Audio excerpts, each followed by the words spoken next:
anything, pero vale. Eh,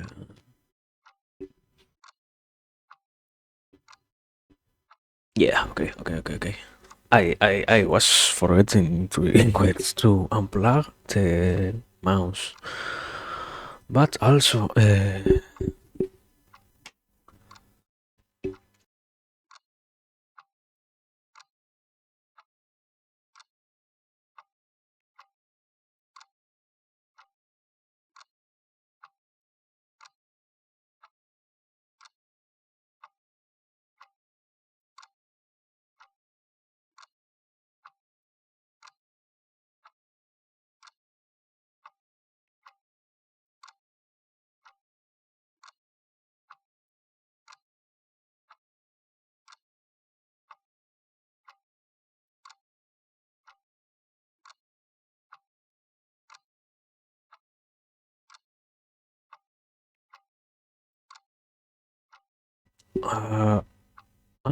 I'm forgetting one the extra thing. And also the list of stuff here present for tonight before I forget out all of that. So there we go. And what else? I mean, probably this is going to be a complex night, I guess. But yeah, anyway, good evening, fellow human beings. I guess I don't know. Um, we It has been quite a long time since the last day that I was here, so I think it's the best to just try to have a little bit of time around here. Um, we have a lot of stuff to cover, so I don't think there is that many excuses there are that we can use to avoid going directly into the important things. So, first thing to get out of the way, I was thinking, and not thinking, I heard something. I wish I realized it by myself, but I heard something. Supposedly, I mentioned a certain thing yesterday that was how we like ourselves to, in most occasions, let's say, try to think about philosophy in a general way, let's say. And what happens is there is a sort of reality inside of that. The description that I used was something along the lines of, uh, funnily enough, we think about philosophy in a certain manner in which what we end up realizing is it tries to justify the things that the philosopher thinks about, yeah? And all of that, while being true, isn't really what I was myself thinking. It seems to be something contained in, I don't even know which one, but some of the sayings of Nietzsche in a different way of spelling the same idea, basically. So, yeah, perhaps I didn't really cover anything new myself there, but just just before I forget that I should have mentioned that I read it and I said, wow, that's probably the best explanation as to why I had this idea out of nowhere. Um, so yeah, maybe that's an influence, maybe not, maybe we are not doing so bad, let's say, but who knows? Anyway, that's not what gathers us here today. That's not really the point. I I have been thinking quite a lot. I think one of the many there are unavoidably always present questions that anybody has in life. So there are some things that somebody or anybody unavoidably think a lot about. And in this case, we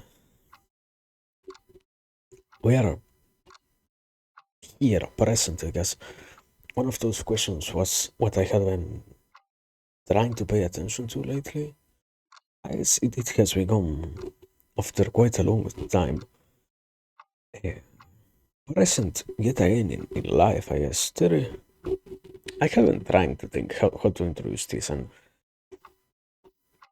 it's something quite unrelated. To start with the explanation, there is a wonderful concept that is how in poetry, in lyrical creations, in all of those artistic ways of expressing oneself and making stories, a degree of fantasy is always contained, which the author itself isn't capable of recognizing because they do not possess proper symbolic explanations for what they are trying to represent with their depictions of certain realities. This is a very overcomplicated way of saying.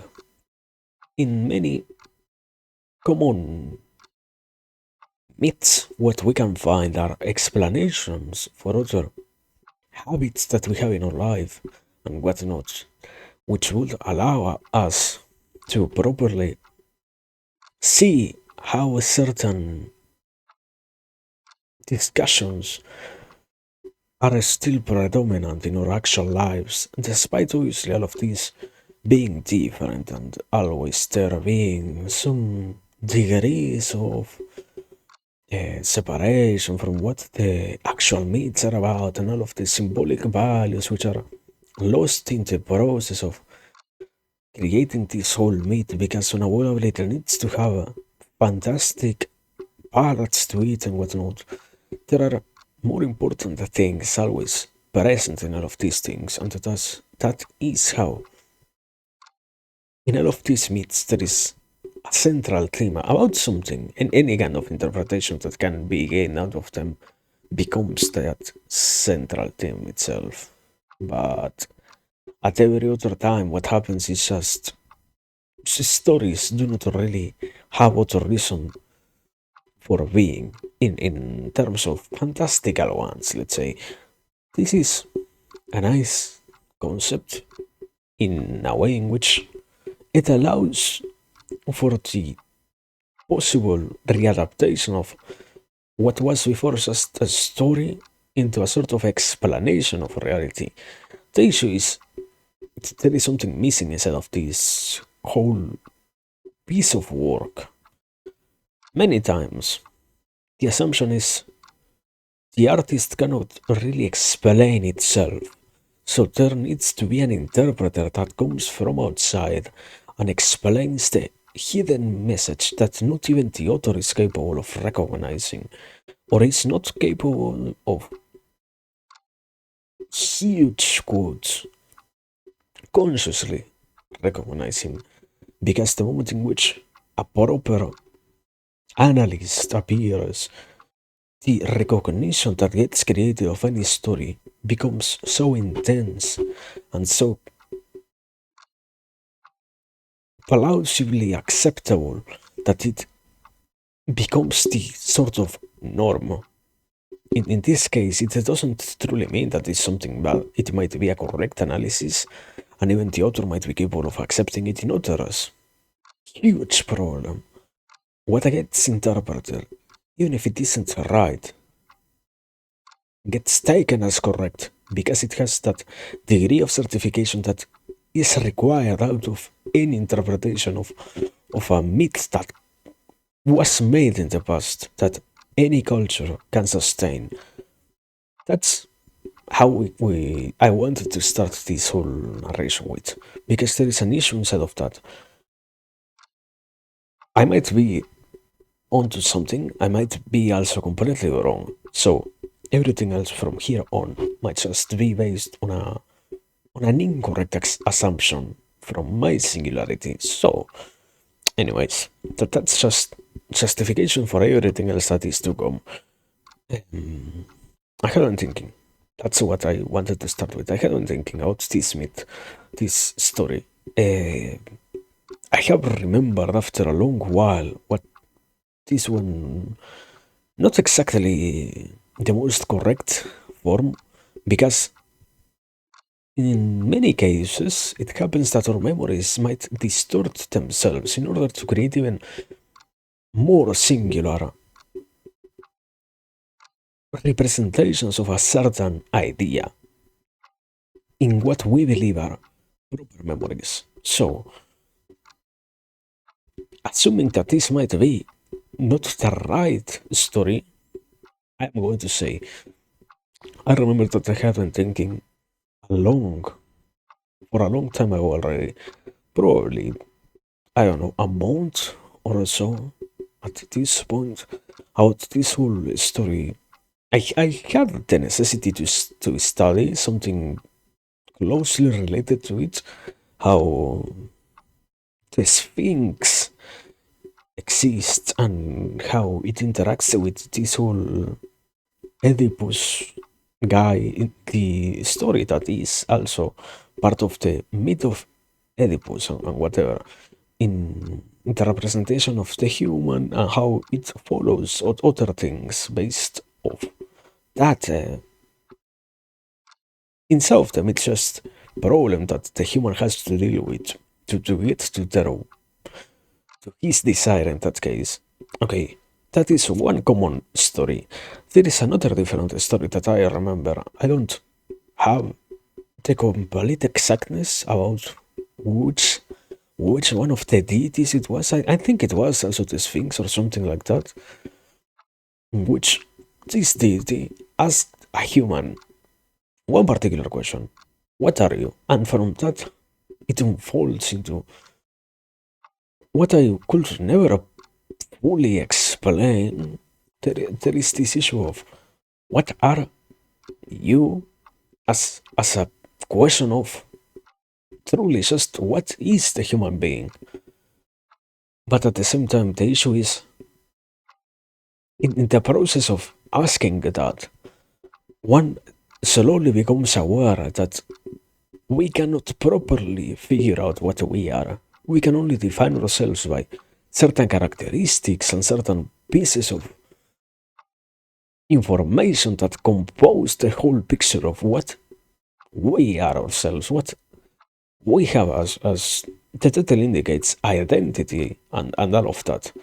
The issue is always I am not me in a certain way.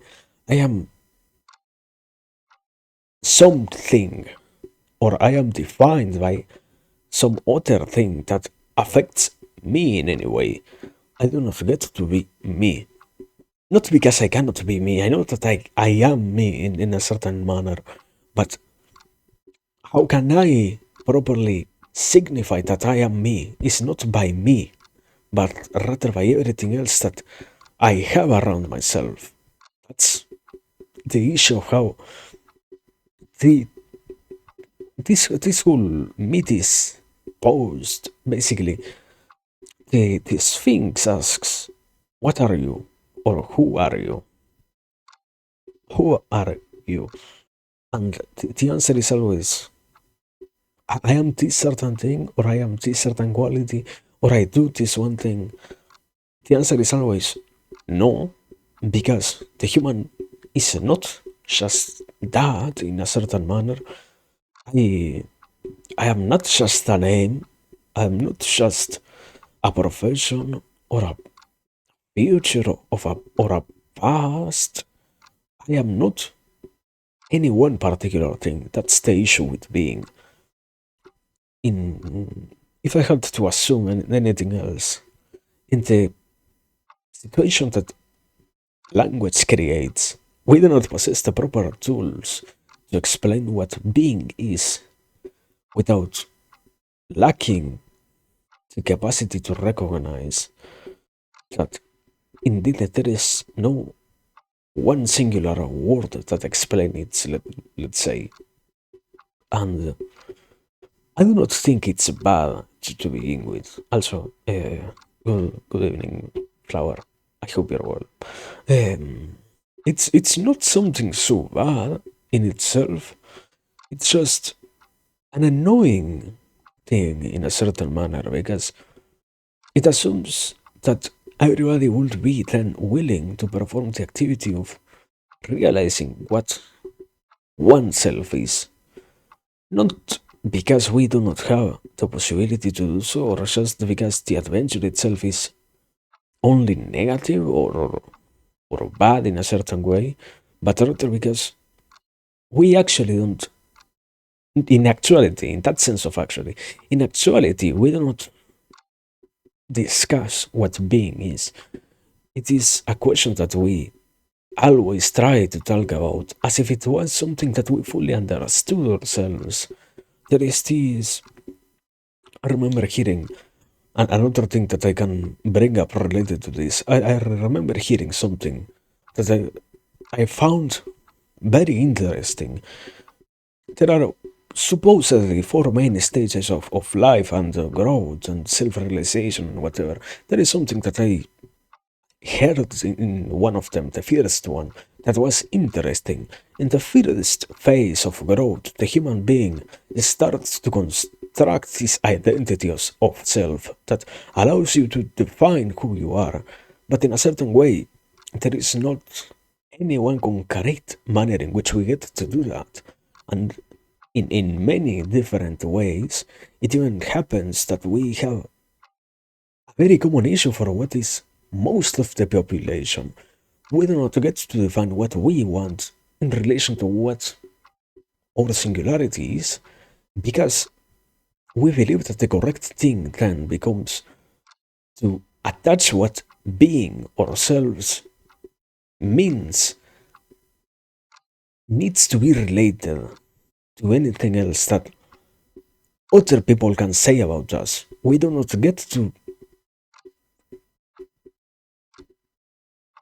figure out what we are because it is a process that we perform through ourselves. We get to define what we are needed to be, so to speak, through the explanations that other human beings can give us when we ask what we are. It's that's the wonderful thing about that. It's the realization that in so many cases it happens. We are not being ourselves, we are just feeling a necessity that other human being has, let's say, in a way in which we believe that we are being someone, but in actuality, we're not truly getting to have, so to speak, all of those layers of complexity that concretize a human being.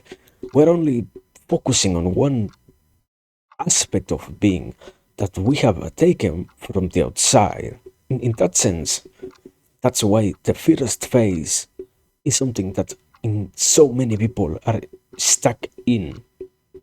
It, I think I said before, I don't know if it is like half of the population or like 20%, something like that. It's like very huge numbers, implying that we even get the possibility of ensuing more complex ways of thinking about ourselves and whatnot, in which we don't need to be worrying about what trying to be means with with with the possibility of just thinking out ourselves and not having to survive in the most basic sense.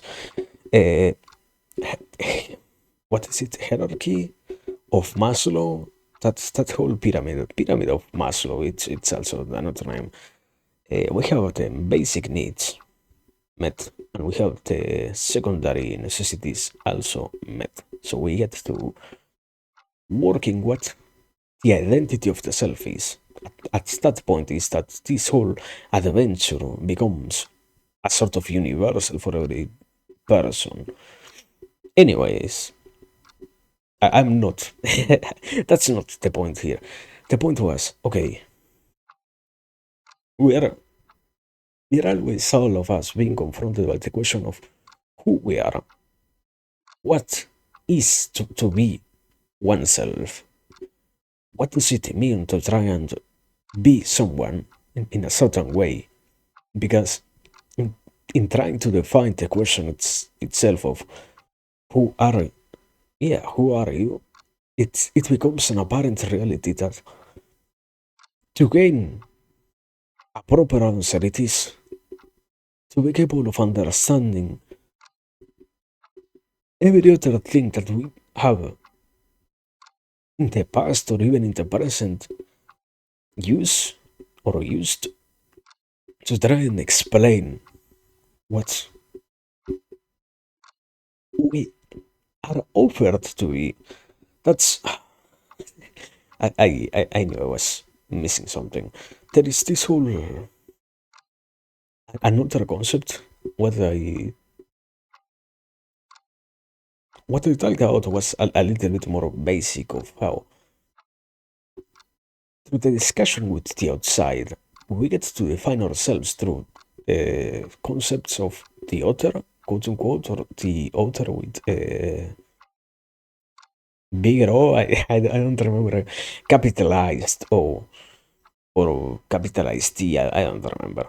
Anyway, um, through the definition with the other thing, we get to see what the self can be, and that correlation that gets created is made there. Okay, that's to some degree basic, but there is also another issue. What we can observe in reality are called desiring machines or machines of desire. We have something wonderful also happen in life. We do not get to be ourselves based on just what other gets to define as a necessity, but also we get to fulfill those positions in which there is a certain desire and just an interest. We do not get to be what we want to be because there is the complete cycle of selfness that allows the realization of what I want to be myself. Just because I can have a direct conversation with what my interests are. The easiest path after having been told that we could fulfill any hole in what is the surrounding world of us and rejecting that possibility is okay, there are also all these other things that humans desire, that they wish in a certain way in which it isn't truly just a necessity, but it might as well be observed as such, since it allows for so many types of enjoyment that it might as well be useful to try and be that. Let's say a proper example would be we need medics because we need people who are properly trained to. Okay, getting complicated, but we need medics because we need people capable of saving the lives of other people. That's easy enough. That's a need itself. Now, life also allows for times of boredom. So we make it look like we need people who are willing to fulfill the role of any kind of entertainer.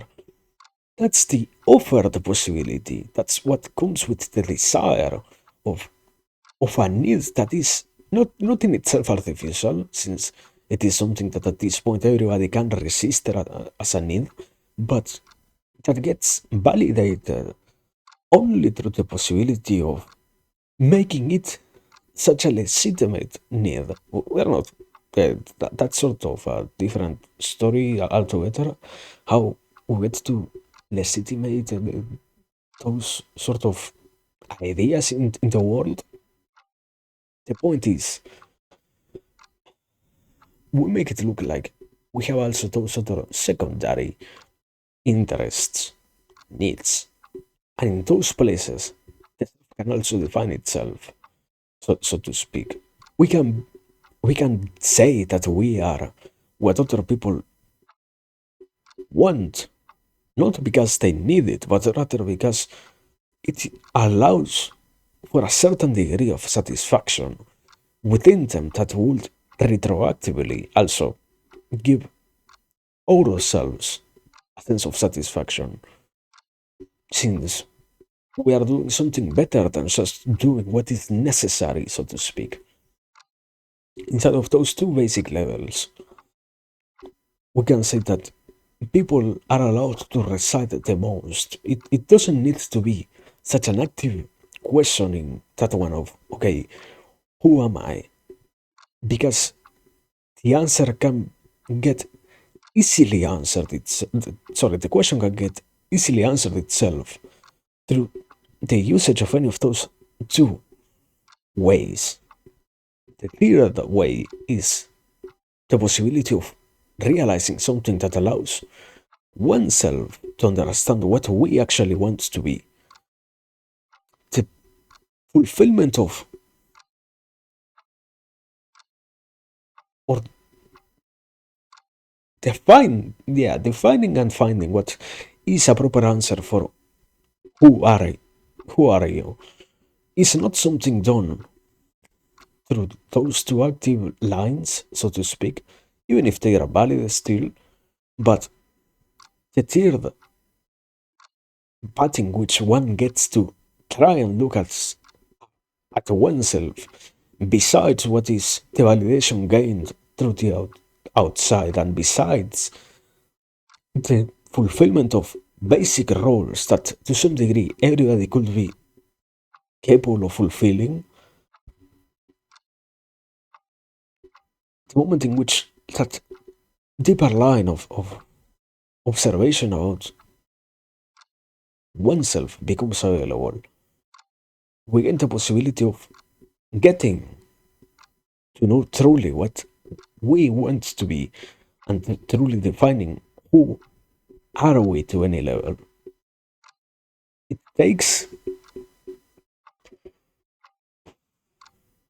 I will say, at that point it becomes and even if already itself the question is complicated, trying to understand it without going through the whole argument, and without going through the whole story of how the Sphinx questions the human.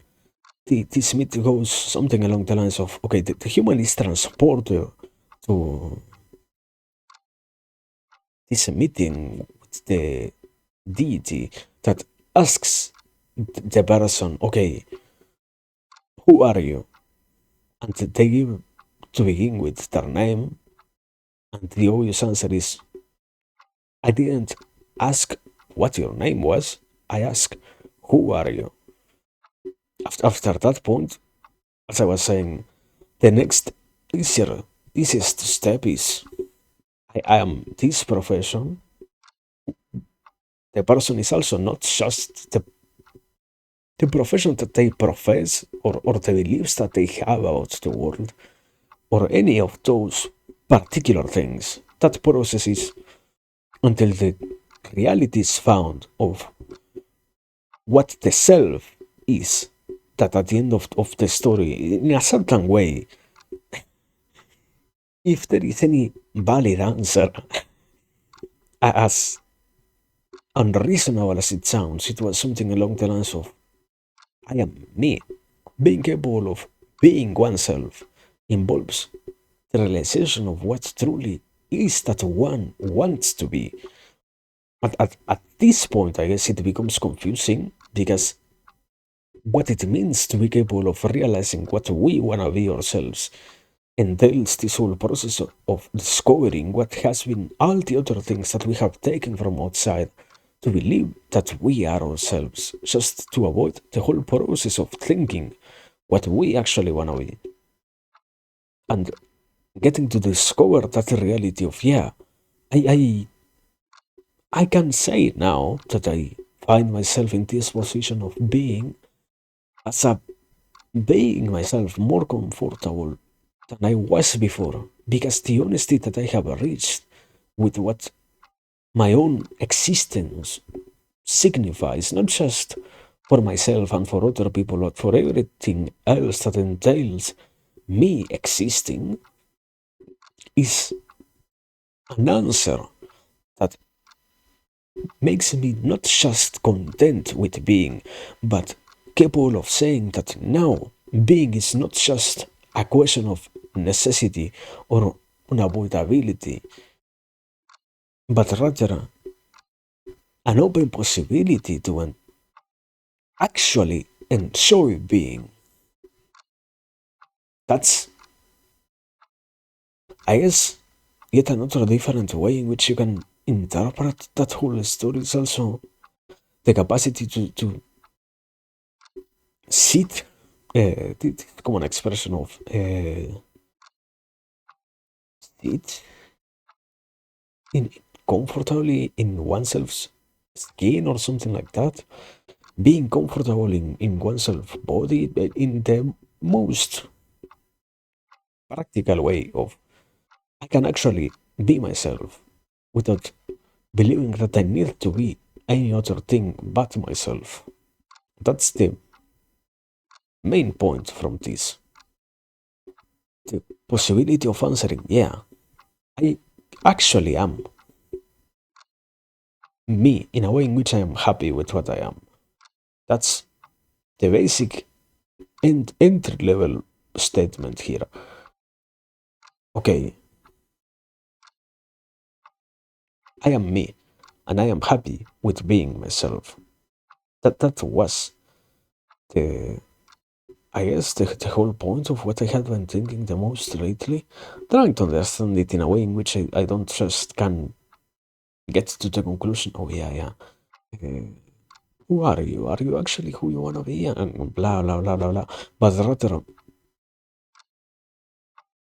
I in any way am actually being that thing which makes myself possess that level of satisfaction, or is it rather just a way of being in which I get to say that I am satisfying something else that isn't me and forgetting about my own, I guess, level of selfness? Uh, mentioning, once again, mentioning names is useful, even if we don't actually plan on reading them. Uh, the concept of selfness or ownness, more correctly, is from Stirner. That's also another wonderful guy. And in this case, it's very useful because it's the capacity to recognize the ownness that is being oneself that enables the enjoyance of or the enjoyal of actually being a version of oneself that does not feel inadequate because we are being egoistic with what we want in life, let's say. And at that point, if all of this has made any degree of sense at all, at that point, that's basic level statement. That's easy. Okay, then next degree of questions. I have said it before in terms of okay, we have desiring machines and machines of desire also in the world. These two wonderful things are in many ways very useful because they allow for the proper understanding of how we don't really want the things that we want because we want them. We get to say that we want something because we can see that everything else around us is also oriented towards the desire for these things themselves.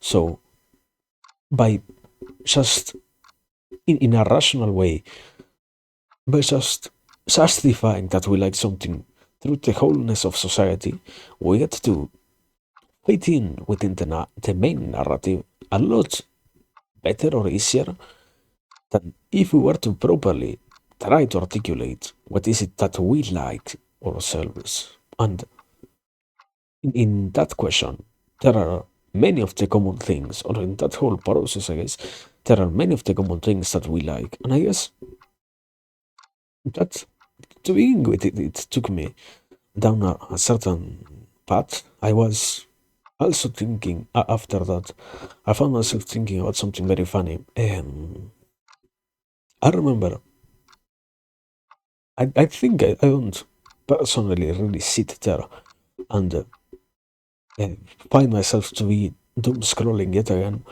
and thinking, oh wow, yeah, this is certainly the most entertaining and sort of thing that I can have and that I can do to make myself happy.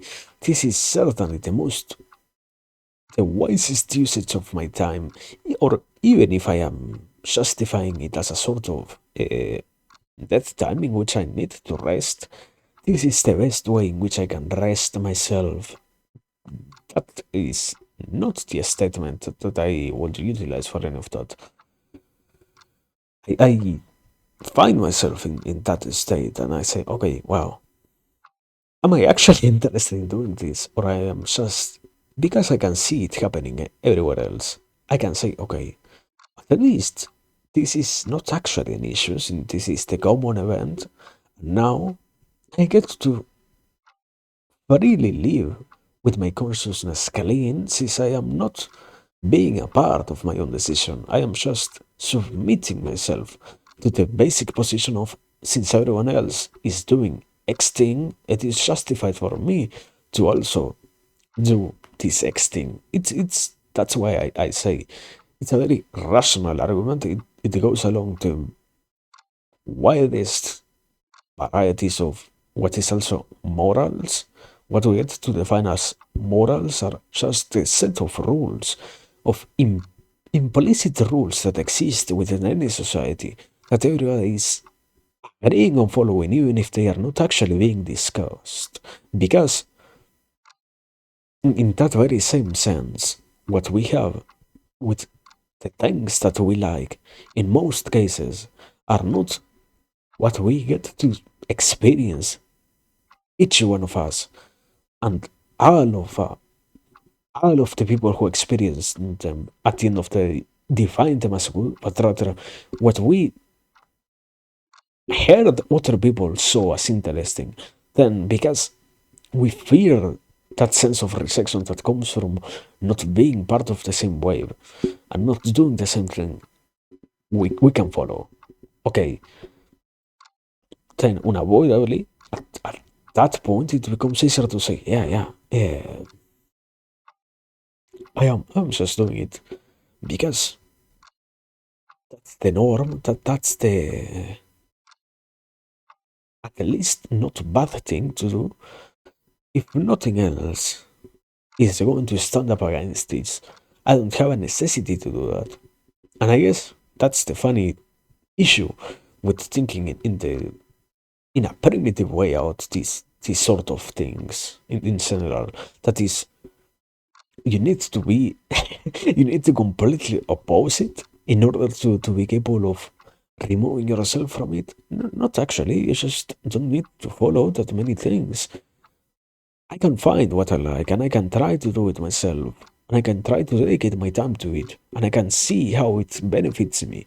Besides just that degree of satisfaction that comes from knowing that everyone else is also doing it. So I am pursuing what is the norm. In that sense, those paths and those possibilities are also as open as it is the chance to just start a complete revolution and anything like that, in which there are so many more sacrifices that need to be made. I guess, at least on the ideological level, there is no proper revolution without any kind of blood. So it is necessary to suffer, even if it is just mentally, to be capable of changing some things. That's why it's not true that we only have access to following the trend or going completely against it and trying to burn down what is the current trend of the world. That's the other part. Just moving aside and following what actually oneself likes is what allows for that type of fulfillment. And with that side of the question answered, now it becomes a lot easier to try and say, okay, who am I? What am I doing? Which things am I actually spending my time on in life? Yes, that was something that I was trying to define the other day. Yeah, we get to live a life, but also we don't truly need to think that it is the correct thing to live life like it is going to be the last day that we have. Accepting such a thing only makes you incredibly vulnerable to forgetting that there is a future to look forward to also. So, the moment in which we can observe within our within the limits of our own existence all the other possibilities that still exist within being, when that becomes something actually that we can do instead of something that we can just pursue, we get to not suffer so much and we get to be not in such levels of distress, or they like to call them. I think it was something along the lines of grades of awareness, something like that. I remember. That's kind of insulting. Also, good morning, Crespian.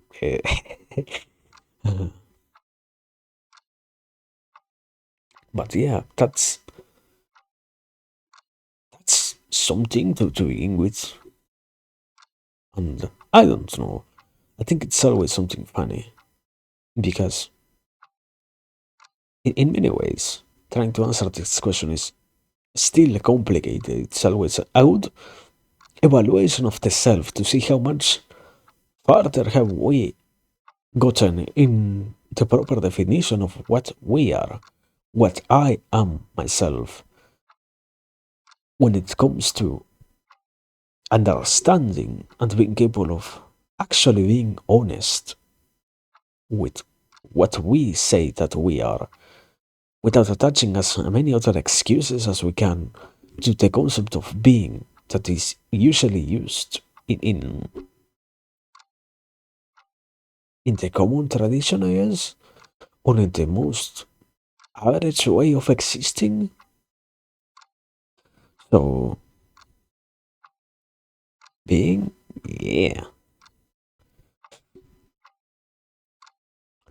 And I don't know. I think it's nice in that way. It's it's a good possibility, if nothing else. So sorry. Good good evening, sons, or divorce sons. It's all the same. But yeah, I think after that point, it's still complicated to try and talk about anything of that sort. I do not believe it's bad to say yeah, and in many cases, trying to further more define anything else just becomes a way of imposing oneself opinion. Suddenly, that's the issue about existing. It's not so easy to answer anything that has to deal with the identity of oneself without realizing that, yeah, I am not really getting to be what I want when I hear what other person has defined as themselves. Not because they are wrong and I need to be right, but rather because I get to identify myself within the desire of someone else.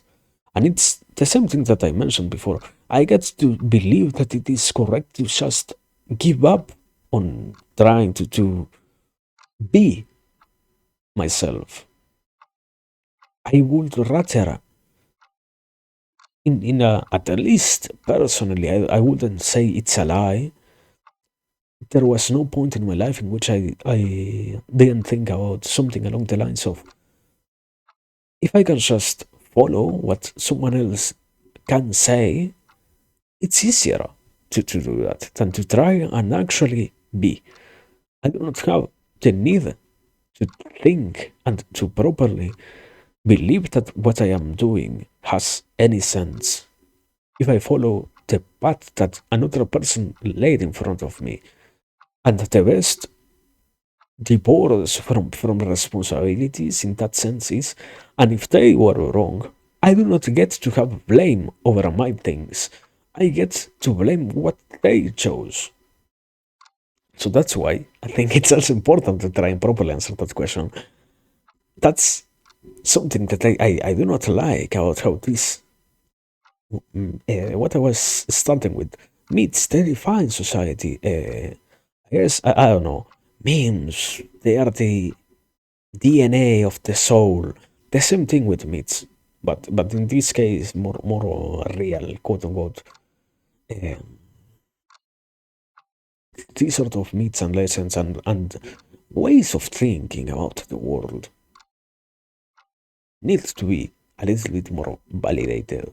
We're not forgetting that, yeah, there is a level of comfort about getting to know that what I am myself conceiving as my own way of being allows me to enjoy a life in which I do not need later on to deal with the regret of following something that is not what I define myself as being, let's say.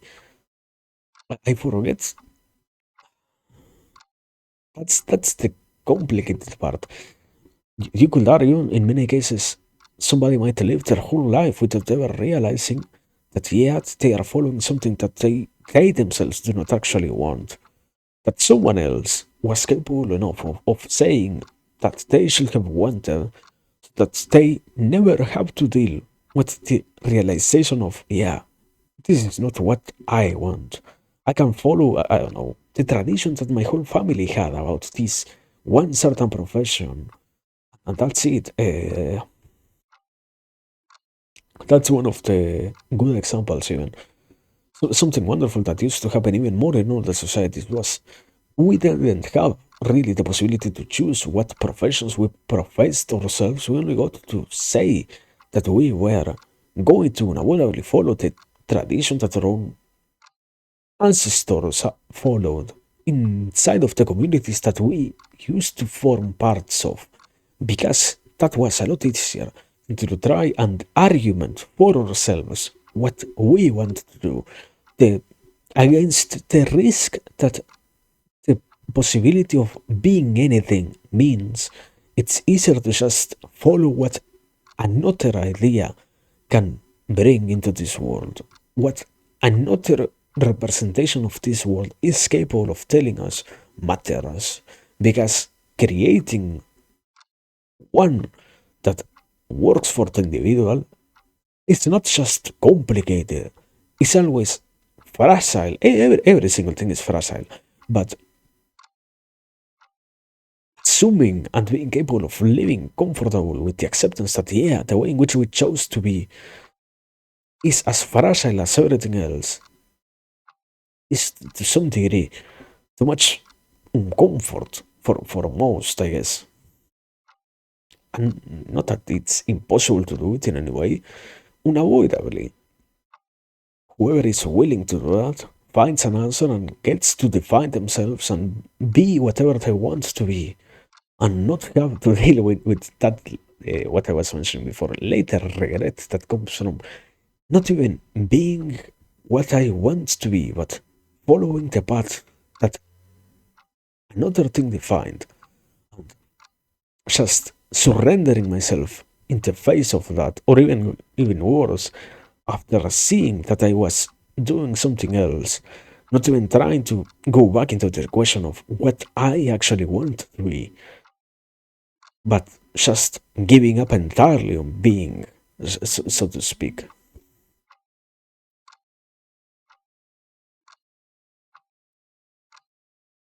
I, I don't even know how much I have been talking, but what I know, I should drink something before I fucking die.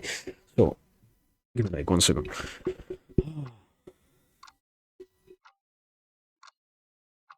What's Did I did I even stream yesterday? I don't feel like that. But yeah,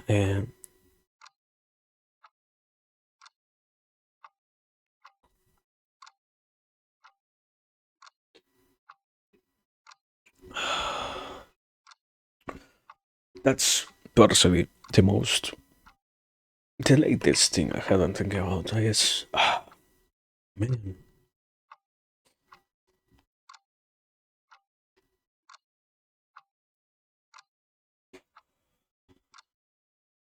I know I'm forgetting stuff. Unavoidably, I will be forgetting stuff. Who does not forget things?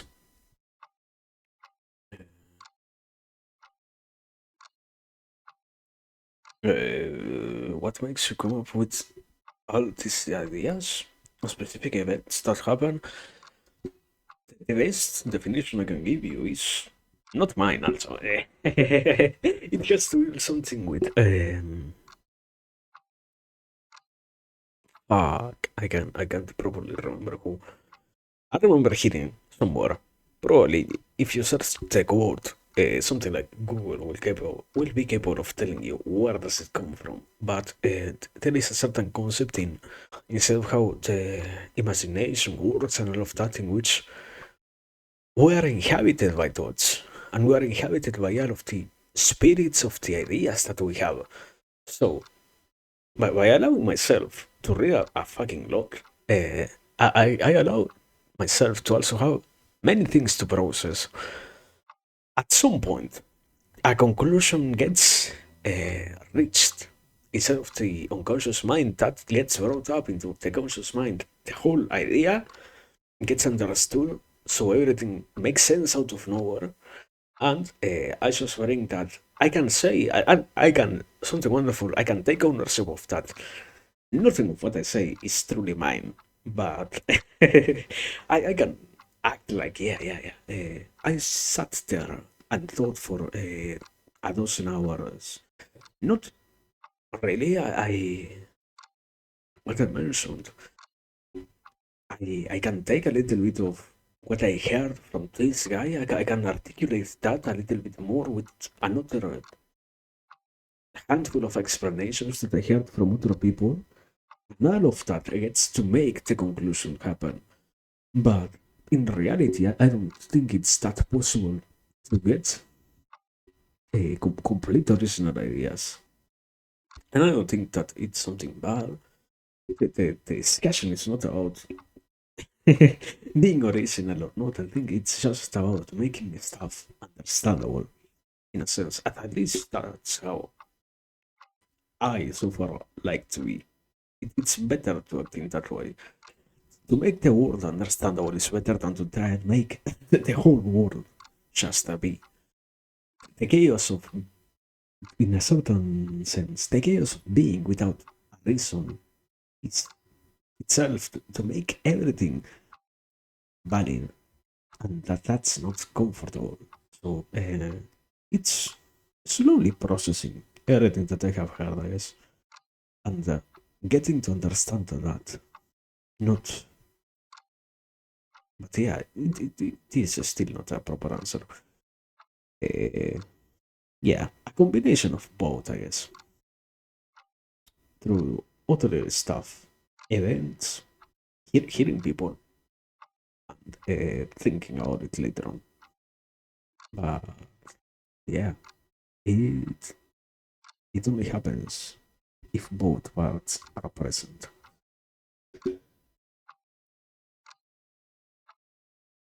Yeah, I guess that's the answer. Um, now I know I have like a lot more to say. The issue is I need to organize it. So I had a list of things. How much did I already mention from that list? I'm going blind. I cannot see from here.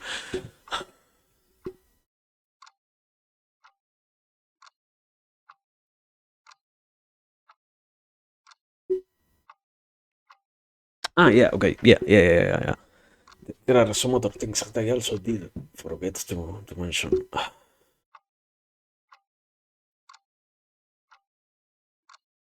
because something wonderful that happens with being is there is a wonderful explanation that this one I can also cite. Uh, I do not want to do the fucking French accent. I am not French. Why should I do the French accent? Um, Once, and after that, I have the excuse that I am ESL, so I don't want to bother myself with doing it. But this guy, uh, Sean Socks, Lacan, talks about different ways of existence. Something wonderful that has to deal with the imaginary and with the representations that we have. Something else that I also discussed before is this whole way of associating ourselves with the language that we use. Okay, further development of that same idea is something funny also happens there.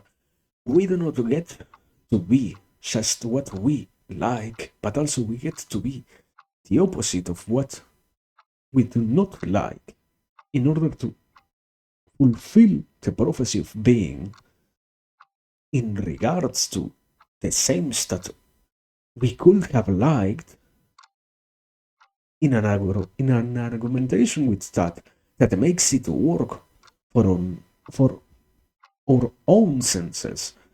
That starts. I remember it starts with the basic explanation of what is another idea coming from what is just you get to either feel the positions that your parents present to you, and you get to be what is the failed. It's sort of more complicated, but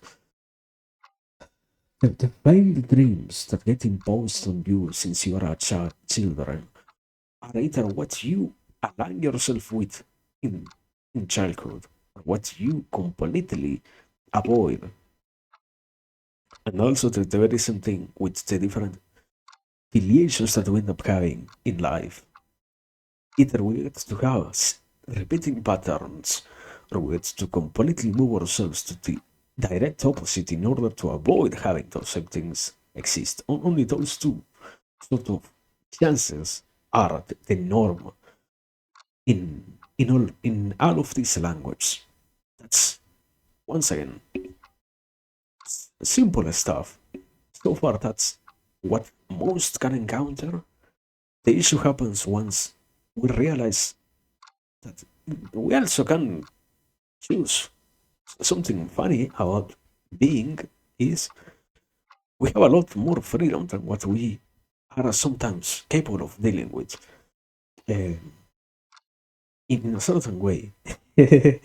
This is that was so funny. Uh, I heard about this another issue that happens.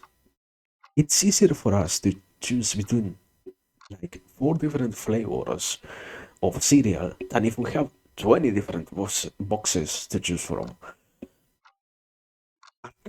At the moment in which we have just a handful of choices, it's easy for us to justify why are we choosing what we are choosing. When we have as many ways as it is possible for us to have to choose something, being becomes a lot more complicated in any kind of way. And it happens suddenly that we do not get to choose something that we truly like. We only get to choose what seems the easiest direction. And in many ways, that's what we used to refer as either doing what we like or just going against what we were told we should like. So, or what even if we had that's the issue with semantics, even if we were not directly being told that we should like that, it's the way in which we experience all of those previous memories that allows us to recognize those things as the common patterns of existence. That's when the examples come in handy.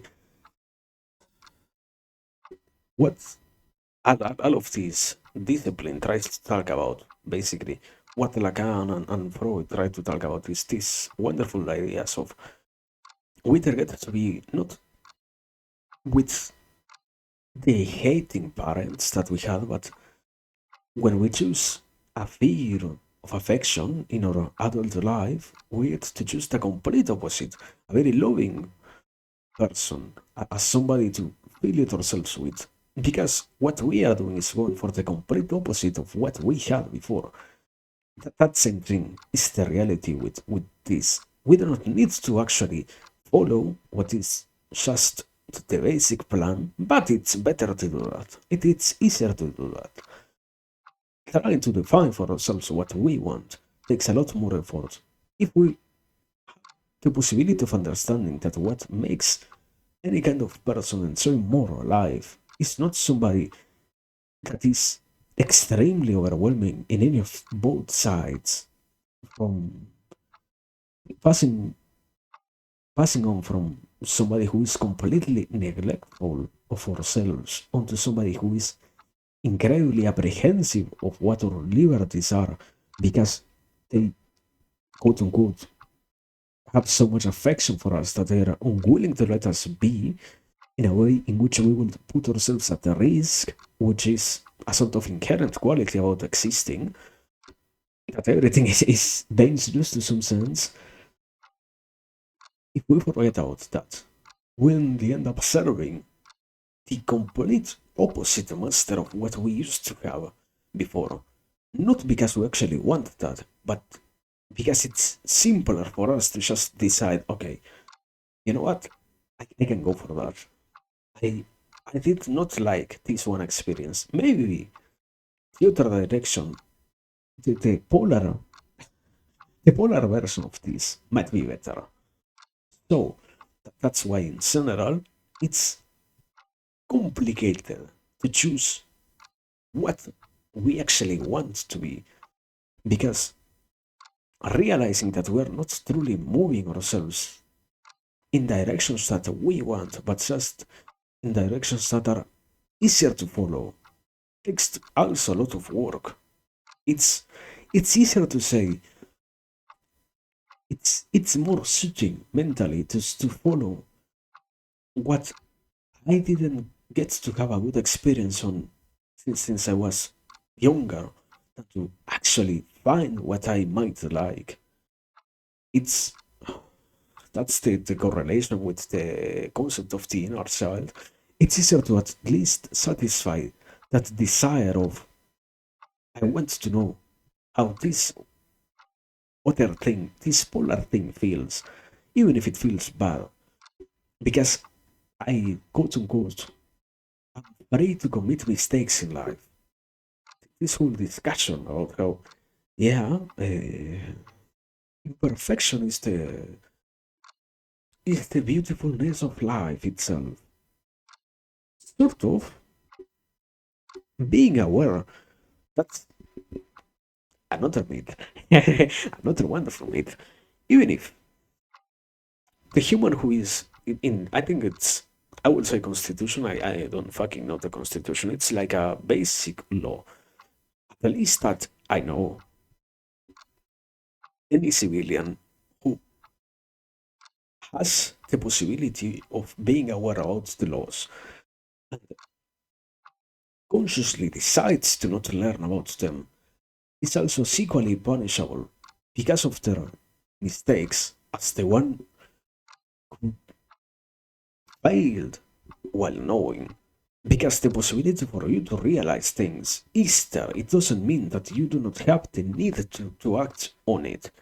In many cases, it's the basic discussion to some degree of the current times, how we have so many things that we could deal with, that so many responsibilities of being informed in so many things that we could deal with, that is easier to say, well, I don't actually need to learn about these issues of the world, for example. I need to be aware about the pain that exists or the choice that other places, that other people. I can, final argumentation is, I don't need to know about anything else that is not related to me because I do not actually need to care about the world. To some degree, sadly, human conception, we're social creatures. We do not get to we do not get to have the privilege of existing in complete solitude.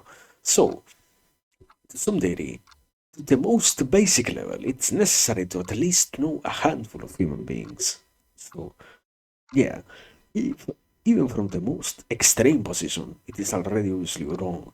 The more and more we get to explore those similar ideas, the more it becomes apparent that it's along those lines. I can learn what I want. I can discover what I actually have the possibility of finding useful in being. What will let me be happy, so to speak. I can have that and I can try to pursue it, or I can just try this other thing that I don't know. For example, something wonderful. Since I was a children, I was told by my parents that I could never be a very good, I don't know, medic. So I don't actually need to have an interest in being a medic. I want to prove to them that I can be a good medic. Do I actually want to have this profession? Do I want to actually be a medic? No, but I can prove to them that I was capable of doing that. I can accept that I can achieve something through that whole method instead of actually realizing that, yeah, I can be what I want to be. In some cases, other people have opinions that are completely wild about the stuff that might seem hurtful at first glance, but the moment in which I also realize that I do not need to be so affected by what everyone else says is the moment in which I get to gain the possibility of hearing at, in most cases, what is the most important thing, what I myself want and myself can say is useful. At this point, also, unavoidably, I have been trying to talk about this for so long, and I need to mention it. Certainly, also properly defining what we want based on the very same rules that the moral system has. Certainly, I'm not justifying following any kind of incredibly far or out there idea. That's not the point. That's like a very wonderful fear. Think, oh yeah, yeah, we should follow what we think. No, we should follow what we think as long as it fits within society to some degree. And in some cases, also because that is a wonderful excuse, it doesn't mean that what the majority of people see as correct is the right thing.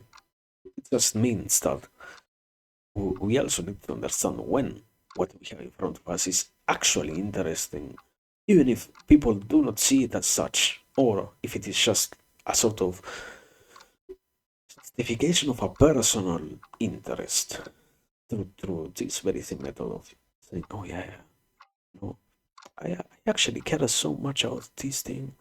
I want everyone to be aware of it. No, I don't actually want everyone to be aware of that. I just want myself to have this or not have this thing be bad.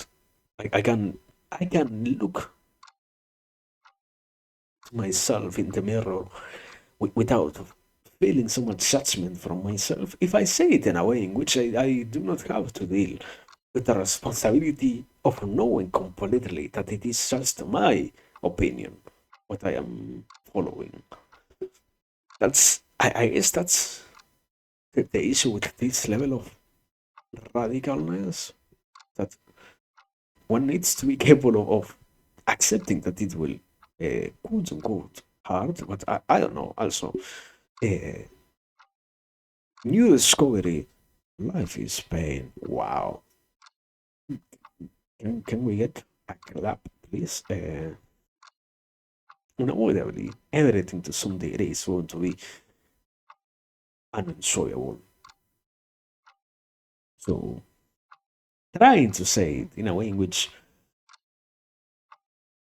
we can choose something that will not allow for that isn't truly useful. Ignoring fundamentals of reality will not really make it better. Even more, once again, suddenly, this whole discussion starts on, yeah, and at some point we realize of stuff. We end up seeing things as what they are, even if we do not want to. So we are confronted by revelations of things, sadly. And I don't know. At this point, am I forgetting anything else? I guess, yeah. I mean, yeah, because it also comes with a sort of promise. I mean, that's the complicated thing. Uh, how much can I be honest to myself without feeling like I am just defeating my own self?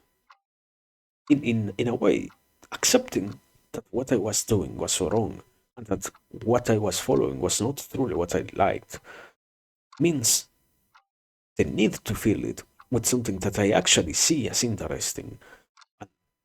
And what I said before, the facility of explaining that what I like is not truly what I can say will be the best thing, but just another possibly personal justification for a personal interest, and that's it.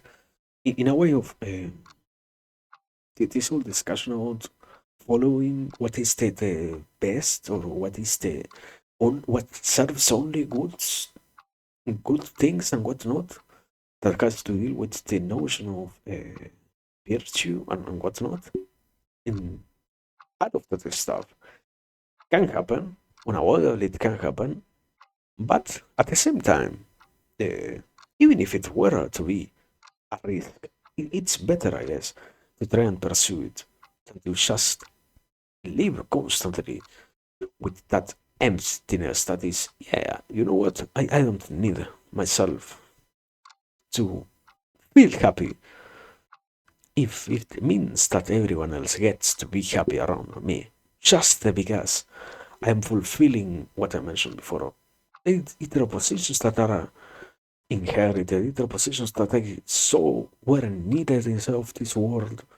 That's that's the problem with trying to talk about this and understanding how both things can be true at the same time. How can, while being happy myself, make other people happy? If my biggest preoccupation in the world is happiness, how can I get to understand that not only do I get the benefit of being happy without going on to this whole idea of, yeah, there can only be one thing feeling fulfillment, so to speak, either me or the other. That weird opposition. In this case, it's not true. Yeah, unavoidably, I do not get to be without having to differentiate myself from the rest. But it doesn't mean that the outside cannot coexist with the inside. That's the issue of how this whole dialectical proposition fails to be a proper one. Since, no, in the world, in reality, suddenly, it's not as easy as just disparaging from the possibility of both of them being fulfilled. It's what I mentioned before, a higher level of avoiding assuming the responsibility that is that both things could work out, both things could be in a sort of alignment with this idea of happiness.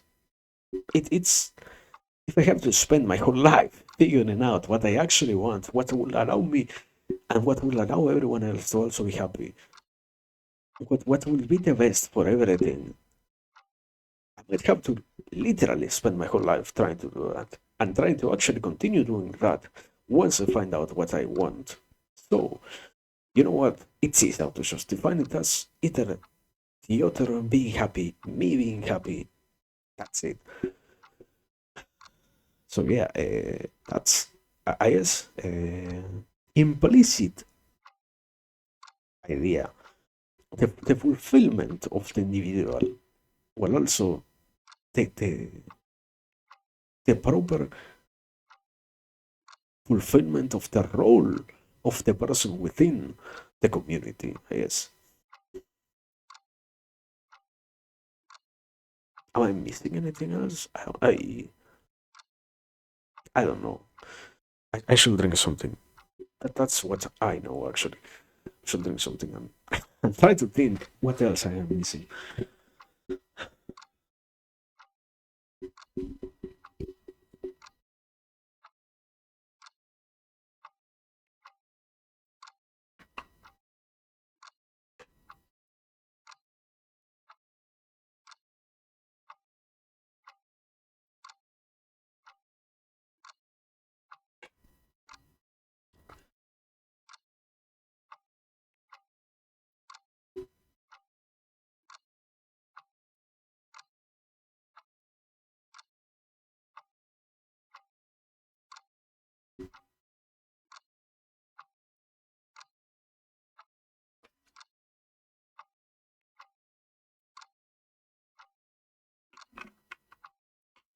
Okay, I have it. Yeah, I remember.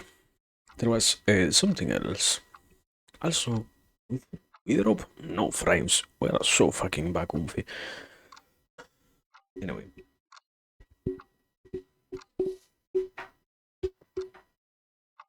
there is a layer that I mentioned about that also. There is. Let me try to read it from this point of view. There is something very interesting that happens when trying to think about oneself, in which the discussion is okay. In many ways, if there are some truths about what I am myself, I have something that I cannot negate. We are beings of time, or even if we are not exactly beings of time, we are subjected to time.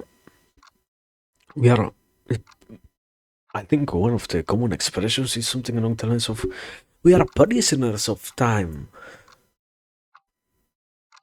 creators, or what is it? Governors of both deepness and extension itself, something along those lines. It was we are governors of a space while also being subjected to time in an escapable manner. So we believe that we are being tormented by it without realizing how it just still is part of the human identity to be beings of time, so to speak. It isn't something that we can avoid in any way because it is a fundamental part to ourselves. It isn't this own idea what I was trying to go for of. And indeed, even questions like this one are necessary to be considered through the whole lens of what I am, because the ways in which I get to define my own self allow for certain justifications about other questions that I might have thought about before, which do not truly give me a satisfying answer, but just a justified explanation for something that I didn't truly want to understand myself. If I get to leave it at, okay, I am just somebody who is bound to time, I do not get to understand what the possibility of even having time at all mean, and what the possibility of doing things, having a limited amount of existence to be, represents. If I do not have the necessity to see myself in any way in which I would have to deal with the acceptance that, well, certainly I did have a past, I do have a future, and I also have the present. I possess both the chances of learning from what came before and deciding what will be after. In the final grand scheme, I not only have the possibility of understanding what was my whole lineage and deciding what I want to be the one that will come after me. That whole level of idea is more complicated to a certain degree because it needs that degree of awareness of I might truly be capable of influencing that. Indeed, that's I guess with many of the things that I talked about, at this point it becomes the most useful thing to mention. Something interesting that has to do with huge ideas, huge goals that we set for ourselves. For example, I don't know, I want to solve world hunger. Okay, how can we do that? We cannot. Wonderful realization is you can't accomplish something like that. The example that I used for that whole description was how Thomas Edison wasn't capable of discovering the light bulb, I think it was, just because he wanted to invent it. What he had to do was to reduce it to the most easily solvable question that was applicable to the grander problem that they were having. That was how to find something that can last for long enough and create light, or how to find anything that works for that matter. And after that, we get to complicate slowly more and more the things that we have. If I cannot see myself as somebody who is happy, I cannot even less work on what is the whole idea of my family being something happy. I cannot see myself and my family living in a community in which I have a certain degree of what is it, competence to be capable of making things work. I cannot see the community which I form a part of, the community in which I am involved, being meaningful in the grand scheme of society, because I do not see how all of those things are interconnected. And it is only through the proper integration of all of those things, through understandable enough methods, that we get to slowly scale ourselves to a bigger level, to a bigger playfield, quote unquote. Now, I think I mentioned most of what I have been thinking lately. I guess. Do I have anything else to mention? Not really. I don't know. Everything else after that is like just a little bit more supplementary. I guess that's the whole idea to a level, to a certain degree. Also, that is such a fucking hate it anyway. Completely unrelated, but the fucking horror smell. Anyways, I guess yeah, I don't have anything else to say. Yes, uh, I might be missing something, but also I cannot realize what. So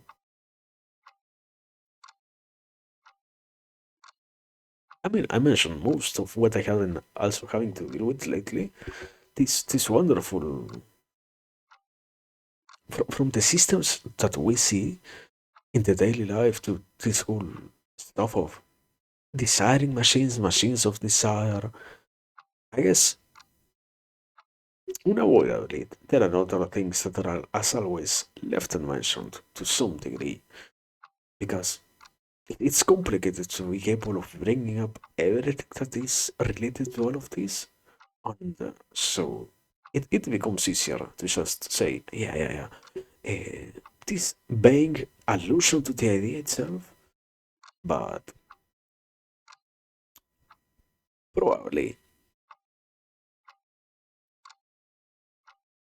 more time will allow for a better articulation of stuff.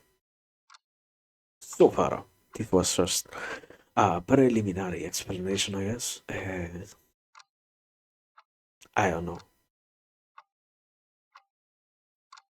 I mean, yeah, there is still something that I am still forgetting that I wanted to bring up already two times in the past days, and I have still not properly done. So before leaving, I want to mention that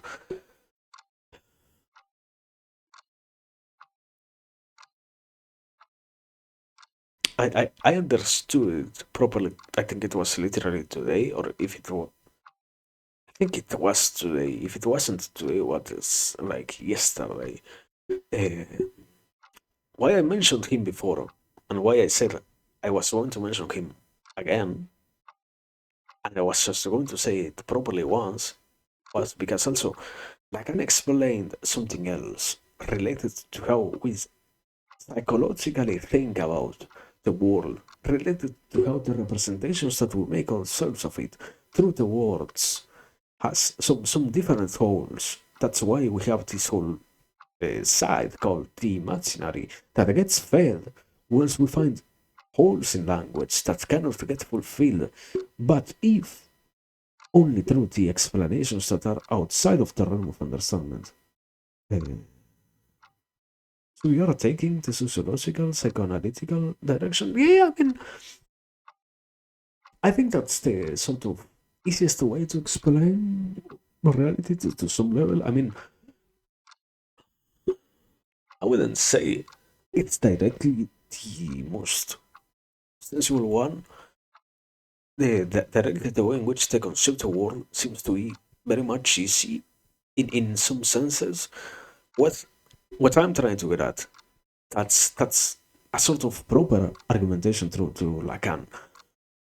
That there is still more of an importance through what is not just the grammatical stuff, but what is the whole semiotic idea. If we are talking about the names, if you have read about what Charles Peirce says, you can understand why it is so important to have stuff along the lines of the representation and the representations and whatnot that we are dealing with. In many ways, the idea that I was trying to go for is we forget that we are not truly dealing with things ourselves. We are only dealing with the representations that we have to make of things.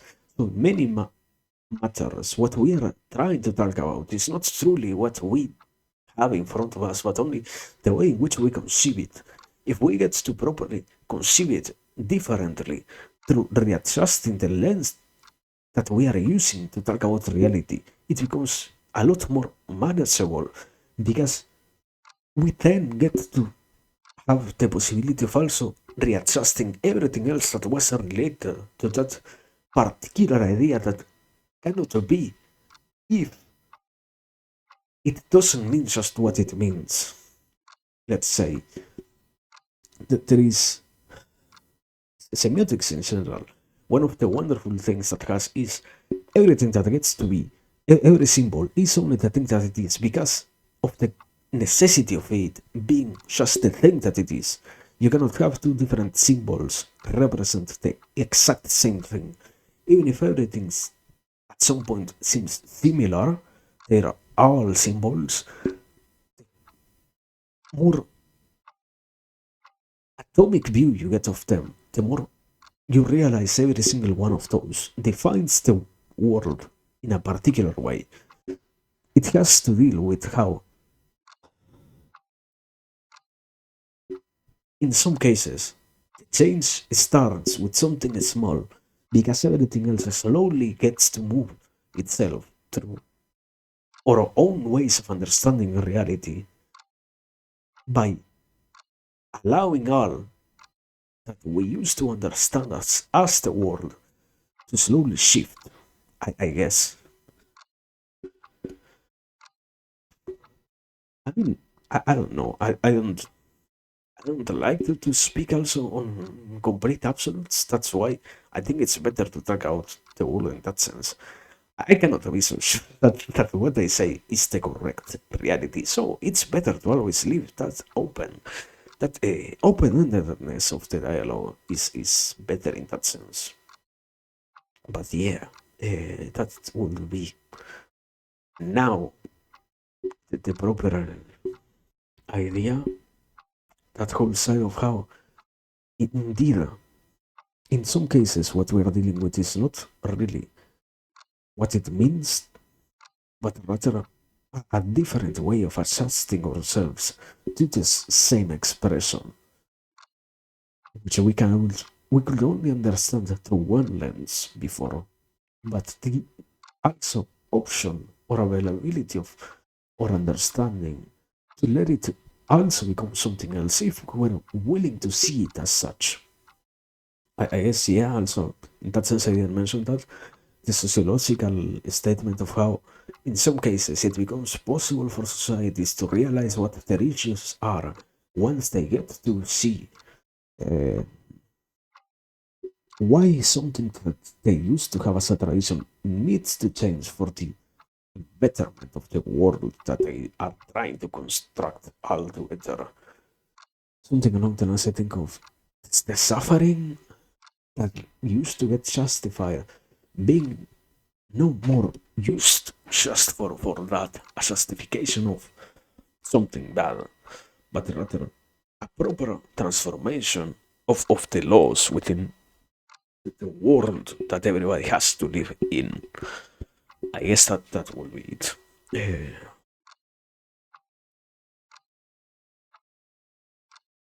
Am I forgetting anything else?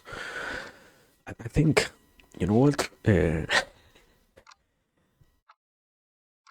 Our world. It's called idol meeting. Let me let me have one, and after that I will be back.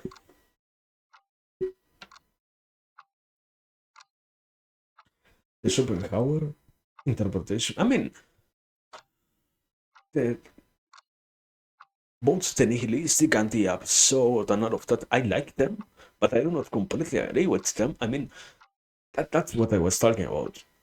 In many cases, I am just justifying being through my own self because I get to see how avoiding pain is useful.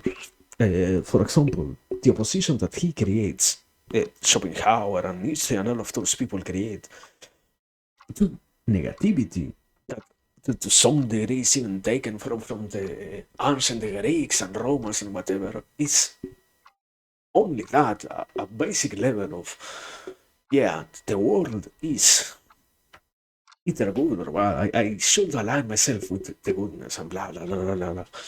But anyway, I am literally my own enemy. I am going to take a second. I don't mean it. Sorry. Uh, break also.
Eh, Holy shit! Why was that so loud? Anyway, I'm back. I was okay. I was thinking a little bit about what I was going to say, and yeah, I guess I should. I will later on only complain about it if not so. To have a more proper names.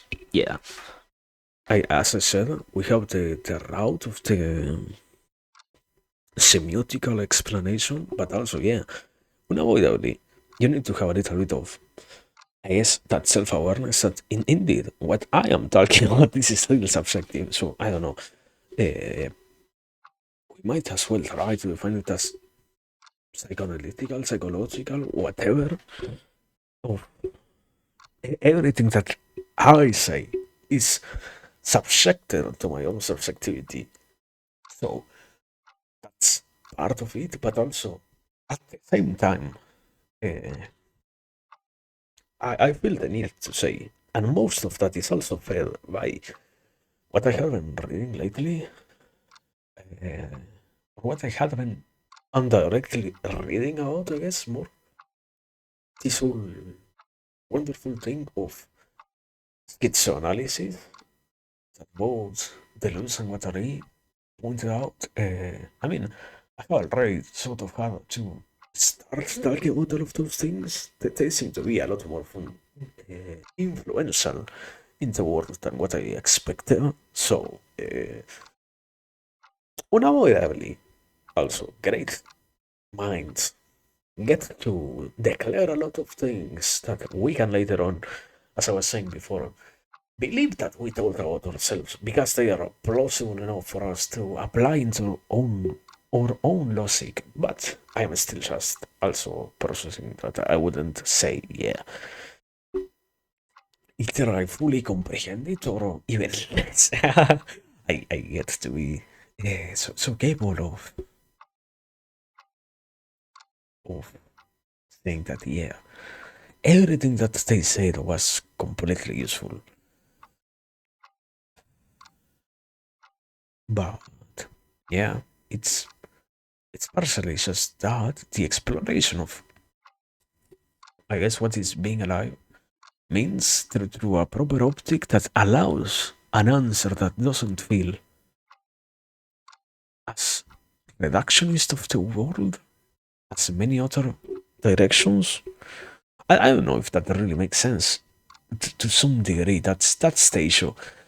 Making it sound, even if that's not the intention, that one possesses the true answer is still a complicated discussion.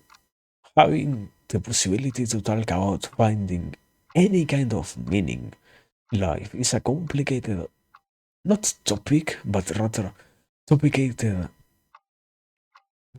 topicated, what the fuck? Complicated argument to make. There is always holes that can be poked into any of those. Oh, yeah, yeah, I am so sure about myself. And it's better to just assume that they will always be there, or that there might always be something new that could challenge what we have as the current explanation for the world than anything else. So, I don't know. I guess, going back to what I said before, most of what I talk about is not really mine. Uh, yeah, I guess that's also sort of different. But I haven't thinking about it a lot. It's very useful to not say, yeah, yeah, this is my idea. To some degree, what I mentioned before, if what I am following, what I am constructing myself onto were to be wrong, I can later on dispose of that because it wasn't really my intention or my desire. I can assume that something else is talking through me. That is something sort of wonderful about how we like to follow so much and associate so much with certain ideologies that if we get to see that they might have problems, we can start to assume absurd levels of that argument in order to just liberate ourselves from the issue that they were posing to our existence. So it's sort of not really that useful to bring up all the influences, but on the other hand, if they are not even mentioned, the level of awareness about our past and properly paying due respect when it's needed uh, gets completely ignored. So, trying to play within both sides, I guess. But yeah, I don't know. Final conclusion: read a fucking lot. Read because it's good. I guess. Yeah, I mean, for example, something that I wanted to mention was compare that to continuing the doom scrolling. Try to read. That's a lot better. Try to actually challenge oneself. Trying to do it actively has proved to be a lot better than to just reduce my own self to having to just endure being awake, I guess, until the possibility of leaving the realm of the conscious beings presented itself once again over in my life. I mean, it becomes a lot more rational once you see why people organize themselves in such ways, in those alignments, instead of trying to live what gets called this sort of sober life, I guess. But yeah, I don't know. It's still sort of complicated. So, whatever, at least we're alive and at least we get to enjoy life. So, however it is that we feel it ourselves with it, as long as it works for us, it's fine. But yeah, now for real. And also because the thunders are coming back, and I do not want to risk a thunder fucking making me lose all electricity. I guess that's it for today. Thanks for everything. I will I have to raid? Nice question. And I want to know the answer to that. Not really.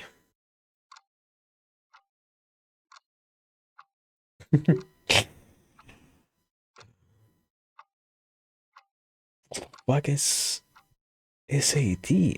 But in Spanish? What? Anyway,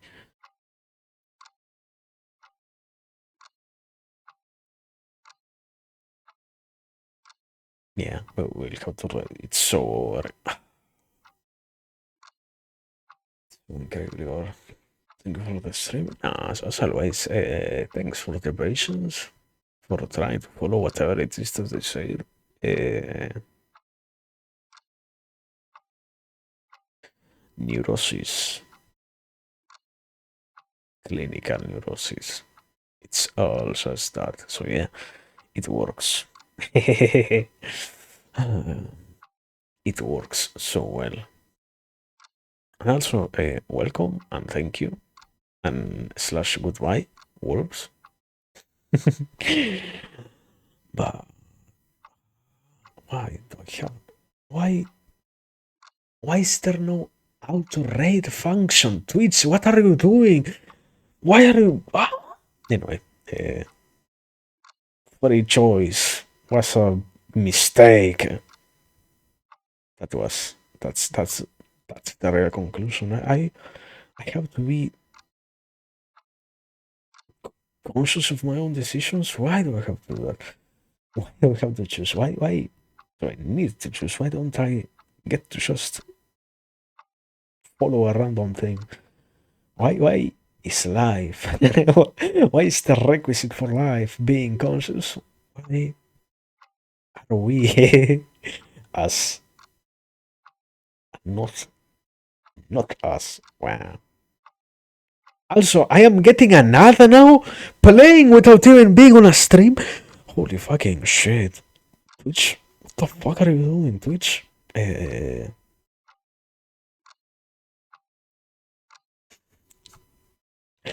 What a wonderful platform. What a wonderful platform. What a wonderful platform. Anyway, uh, I found someone to raid it, so that's it for me. What a place. For sure, what a place. Anyway, let me set it up. Twitch, do you wanna work? Twitch, Twitch, Twitch chat, Mister. Can you let me interact with the source? Okay, there it is. Sorry. Anyway, tomorrow tomorrow bar, not here, but a bar. Uh, in Boyd's channel, we are so comfy. Tomorrow we come back. We are more back than ever, comfy. Yeah. Read, why did it not write itself? Read the browser. What is that function? Anyway. Uh, Kawa is live, so there is no other objective. Am I reading Kawa? Yeah, yeah. Thanks. Anyways, as I was trying to say before, thanks for everything. Thanks for the patience, for the time, for the possibility. And whenever we get to be here to say more things, we will come back here. I still have no idea about what issue of being honest is that I also have to assume that not. Yeah, that's a sort of different thing, but that level of awareness of maybe I want to talk about this stuff. Maybe I don't really want to bring up something that might not be that properly uh, nourished in terms of development. Anyway, that's my issue. Be happy. Final idea. Be happy. Hire it, rest, eat, have movement. Have so much movement that your whole body is in pain because of it. Anyway, thanks. Good night. And now I will have to get up and fucking strip myself. Oh my god. I hate it so much, brother. I- anyway.